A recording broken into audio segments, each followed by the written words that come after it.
जन्मदिनमिदम् अयि प्रिय सखे शन्तनोतु ते सर्वदा मुदम् शन्तनोतु ते सर्वदा मुदम् प्रार्थयामहे भवशतायुषी प्रार्थयामहे भवशतायुषी ईश्वर सदा त्वां रक्षतु ईश्वर सदा त्वां रक्षतु पुण्यकर्मणा कीर्तिमर्जय पुण्यकर्मणा कीर्तिमर्जय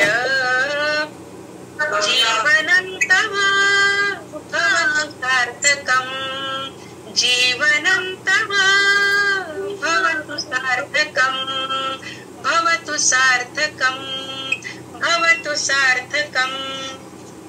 इथूनच तुम्हाला खूप खूप नमस्कार. माझा जय जिनेंद्र आणि नमस्कार सर्वांना.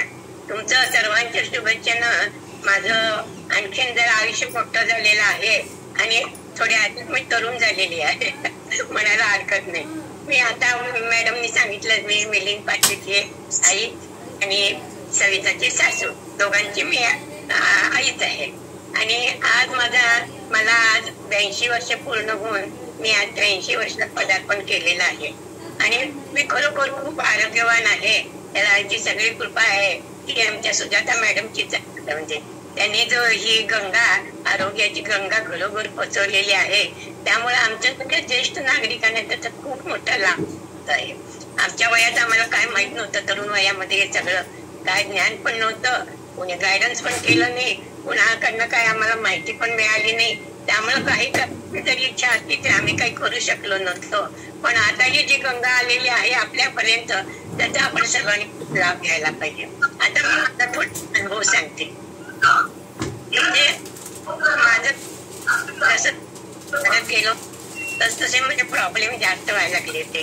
माझे गुडघे तर खूप दुखायचे. मला जरा संधिवाताचा त्रास असल्यामुळं अधनं मधनं म्हणजे खांदे दुखायचे, पोपट दुखायचं, मनगड दुखायचं. हा सारखा मला होतच राहायचा. त्यात घरात एकत्र कुटुंब घरातली कामं सोडून चालायची नाही. त्यामुळे ते सगळं असं सहन करत करत आम्ही करत असू. मनात खूप वाटायचं काहीतरी केलं पाहिजे आपण पण काय योग्य मार्गदर्शन मिळत नव्हतं आम्हाला तेव्हा. आणि माझी कंबर पण खूप दुखायची. 1-2 छोटी मोठी ऑपरेशन पण झाली होती. त्यामुळं मला येता माझं वजन पण वाढायला लागलं होतं. मी 70 किलो वजनावर आले होते आणि त्यामुळे गुडघ्यांचा खूप त्रास होत होता मला. कुठं बाहेर जायचं म्हणजे दुसऱ्या मजल्यावर राहणार, जिना उतरून चढून जायचं, खाली यायचं नको वाटायचं. धाप पण लागायची तेव्हा.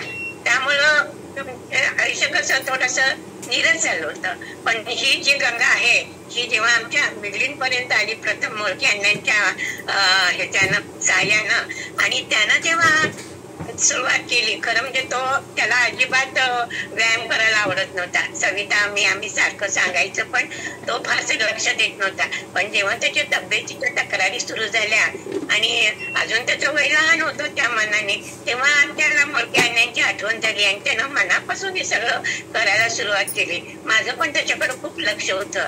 आणि जेव्हा मी बघितलं तो व्यायाम करत होता, सूर्यनमस्कार घालत होता, शेट्टी सरांच्या ह्याच्यावर जो सूर्यनमस्कार घालताना त्याचा एक तुम्हाला माहितीच आहे त्याला कोल्ही व्हायला लहानपणी कोल्ही झालेला आहे. त्यामुळे त्याचा एक पाय अधू आहे. तेव्हा त्याच्या पायामध्ये जी मला हालचाल दिसली हे बघून मला फार आनंद झाला. म्हटलं खरोखर यामध्ये काहीतरी आहे.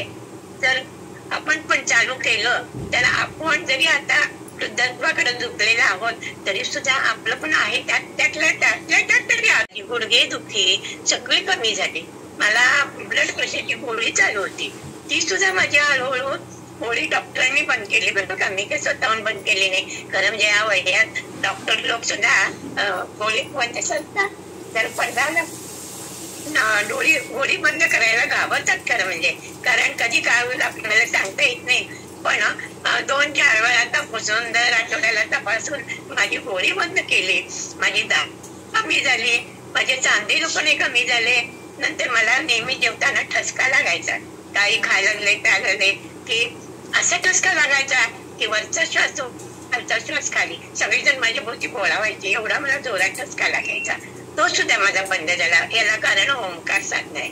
ओंकार साधनामुळे माझ्या आवाजामध्ये सुधारणा झाली. माझा आवाज अलीकडे खूप गोगळा गोगळा होऊन आत ओढायचा, कंटिन्यू बोलायला जमायचं नाही.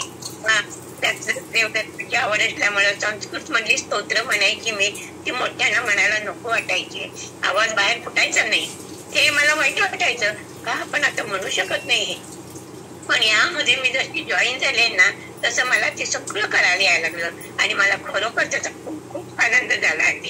आणि आता हे सगळं जे ज्ञान आहे, हे जे आपल्या बरोबर बसवायचं सुजाता ताईनं काम केलेलं आहे आणि रत्न माणिक मोती तयार करीत आहेत. आपल्या पद्धतीने मर्यादित ठेवलं नाही.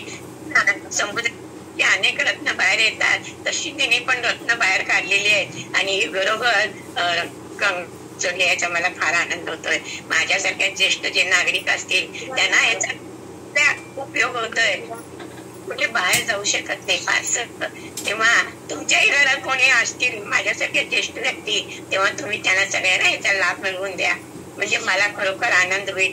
सुद्धा जी भेटतील त्यांना मी सगळे सांगत असते. मला सगळेजण म्हणतात तुमचं वजन एवढं कसं कमी झालं, तुम्ही एवढ्या कसं का अगदी नेहमी अगदी हे असता, म्हणजे आता कुठेही मी जायचं म्हणजे तयार असते. एवढी तुम्हाला शक्ती कुठनं येते. तरी हे सगळे आमच्या शतायुष्याची हे आहे.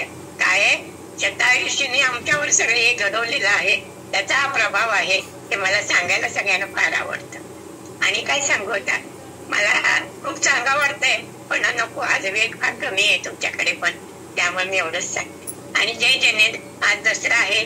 तुम्हाला आता सांगितलेलंच आहे मॅडमनी, 3:30 मुहूर्तातला मुहूर्त आहे. तेव्हा आज सगळ्यांनी आपण पण एक मनाशी निश्चय करूया की यातून आपण बाहेर पडायचं नाही. हे कायमस्वरूपी आपण सर्वांनी त्याचा जो वसा घेतलेला आहे तो सोडायचं नाही.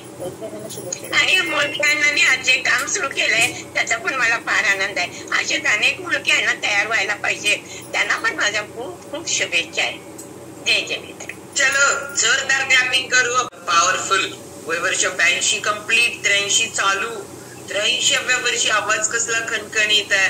83व्या वर्षी 82 वर्षी जर का बीपीच्या गोळ्या बंद होत आहेत, 15-15 kg वजन कमी होत आहे, तर मग सगळ्यांनी केलं तर होतं की नाही. जर ठरवलं तर होतं. त्यांना किती खंत आहे आपल्याला लवकर मिळालं नाही म्हणून.